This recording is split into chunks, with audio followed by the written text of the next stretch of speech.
introduce yourself. Okay, I'm Stephen Bernstein.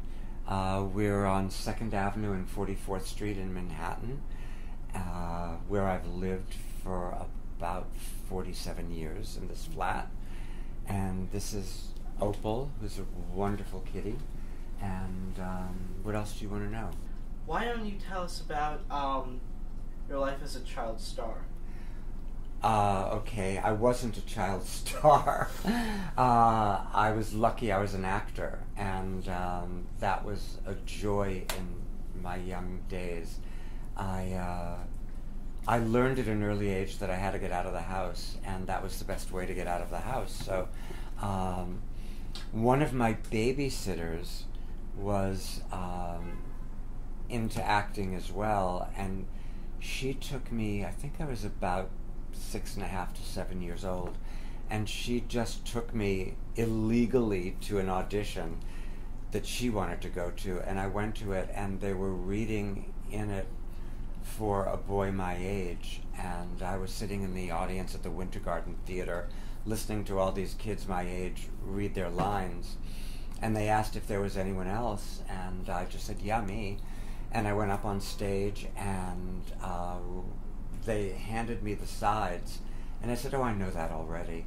And then the stage manager read me the words, and I talked back, and I got the job. It was a summer stock job in a play called Season in the Sun, and that's how it started. And I was really lucky. I did a lot of shows on the road. I was in Auntie Mame with Constance Bennett, summer stock road tour, and briefly in Peter Pan with Mary Martin. I was between California and New York, but I got too tall really fast, so that was that on that one. And my parents would only let me do things in summer, or kind of from May to September, October. And so I didn't have any say in what I really wanted to do until I got a little bit older in my teenage years. But I was very lucky. I worked with a lot of wonderful people. Hermione Gingold, who is just a delight and a joy. She's in Gigi opposite Maurice Chevalier, for those of you who don't know who she is. And it was it was really fun and joyful. Were you in New York in the 60s? Absolutely. It was incredible. It was incredible. I moved here on my own. I was born in New York, Brooklyn, and I grew up between New York and Massachusetts. And so I had the best of everything. I had the beach in the summer if I were home, and then in New York, I always had the theater. And I was it was a different era, a different age. In the early 1950s, when I wasn't even, I was 10 in 1951, but I guess even in 1948, I could go up to Harlem alone and go to visit my Aunt Tilly and Uncle Hamlet. He was the district leader of Harlem. And we'd go, if I was in New York, I'd go up every Wednesday, and we'd go to a wonderful Italian restaurant in Harlem, and then go to talent night at the Apollo Theater. So I saw everybody. This is pre-Motown, but it was just the best education in music. And the 60s that you asked about, I found great here. Broadway, you could see Broadway shows for $5.95, $6.95, even on a Saturday night. In 1967, when I was in rehearsals for Rosencrantz and Guildenstern are Dead, very small part in that Broadway show, we would go every night to see Judy Garland sing at the Palace Theater, and the top price was $6.95. And every night, all the kids, we would just go, what are we going to do? And everybody would go, Judy Garland. I mean, and you'd go over and over. And the songs were the same, but the patter between them was always different. And if somebody else was in the audience, it was just an amazing time. My first apartment in Greenwich Village, which was 3.5 rooms at 26 Cornelia Street, was $24 a month. You could do anything. You could go to the opera, the ballet, go to Broadway shows, because even being in school and having part-time jobs, you could make enough money to pay your rent, have a meal out once or twice a week, and always see something on Broadway. I found it really a magical time, the 60s. Politically, it was, there were a lot of difficult things going on, the Vietnam War, and a lot of demonstrating. But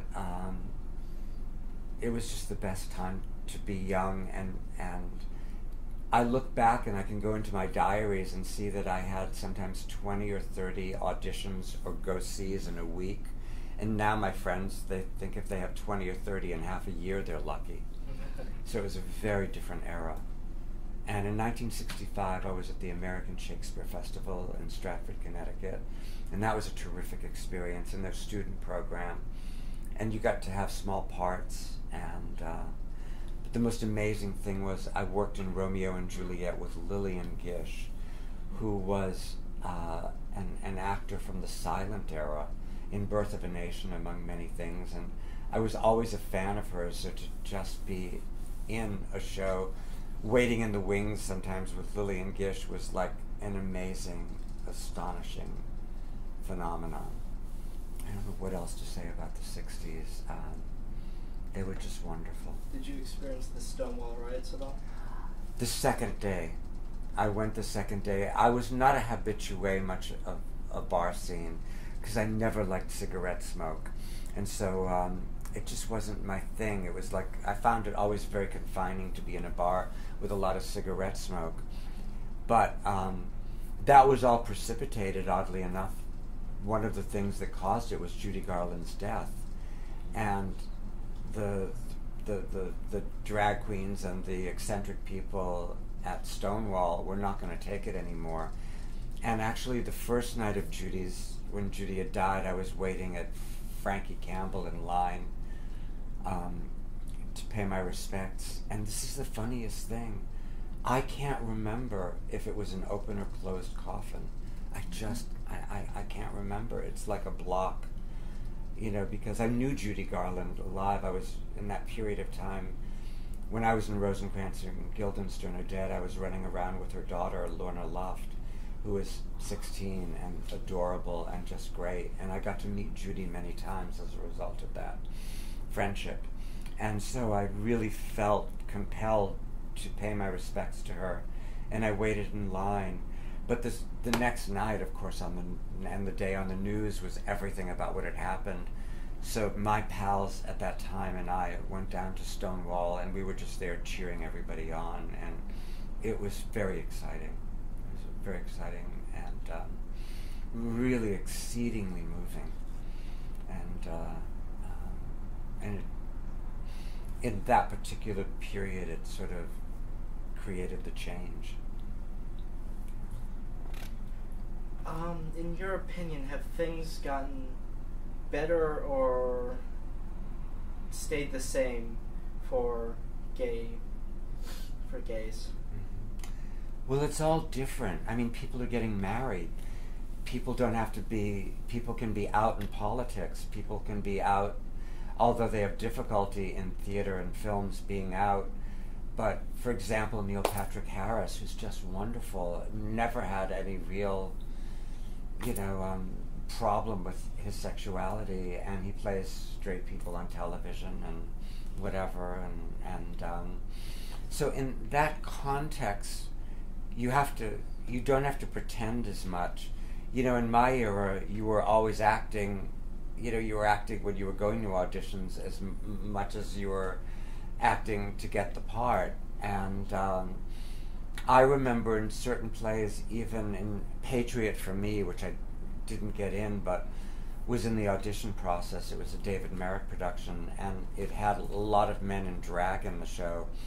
And even doing that, as young actors, everybody was talking about, is this going to ruin our career? you know, when you were getting close to it and you're thinking, God, I'm going to get this part, but is this going to ruin my career? In certain scenes, I'm dressed up as a military soldier, but in other scenes, I'm in drag, in a wig. And you did have to think of that in that context of that time. So I think on the whole, it is a bit better now.